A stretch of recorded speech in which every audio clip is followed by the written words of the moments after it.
स्वातंत्र्यदिनी पोलिसांनी केला डान्स आणि व्हिडिओ व्हायरल होताच चौघांचे निलंबन झाले। काय आहे नेमकं प्रकरण ते जाणून घेण्यापूर्वी चॅनलला सबस्क्राईब करायला विसरू नका। नागपुरातील पोलिसांचा डान्स व्हिडिओ व्हायरल झाला होता। पोलिसांना गणवेशात नाचणं भोवलं असून त्यांच्यावर निलंबनाची कारवाई करण्यात आली। नागपूरच्या तहसील पोलीस स्टेशनमध्ये कर्मचारी गाणे म्हणत त्यावर डान्स करत असल्याचा व्हिडिओ व्हायरल झाला आहे। स्वातंत्र्यदिनी पोलीस कर्मचारी आनंदात डान्स करताना व्हिडिओमध्ये दिसतात। 15 ऑगस्ट रोजी तहसील पोलीस ठाण्यात स्वातंत्र्य दिनाच्या कार्यक्रमाचे आयोजन करण्यात आले होते। कार्यक्रमानंतर छोरा गंगा किनारेवाला या गाण्यावर 4 पोलीस कर्मचाऱ्यांनी नृत्य केलं। या डान्सचा व्हिडिओ सोशल मीडियावर लगेच व्हायरल झाला होता। पोलीस ठाण्याच्या आवारात गणवेशात नाचणं पोलिसांना भोवलं असून त्यांच्यावर कारवाईचा बडगा उगारण्यात आला आहे। 4 पोलिसांवर निलंबनाची कारवाई करण्यात आली आहे।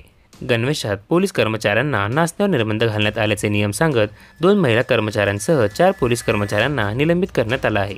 कार्यक्रम झाल्यावर थोडा ताणतणाव हलका करण्यासाठी पोलिसांनी नृत्य केलं, मात्र त्या संदर्भात निलंबनाची कारवाई करणे हा अन्याय असल्याचा अनेक कर्मचाऱ्यांनी म्हटलं आहे।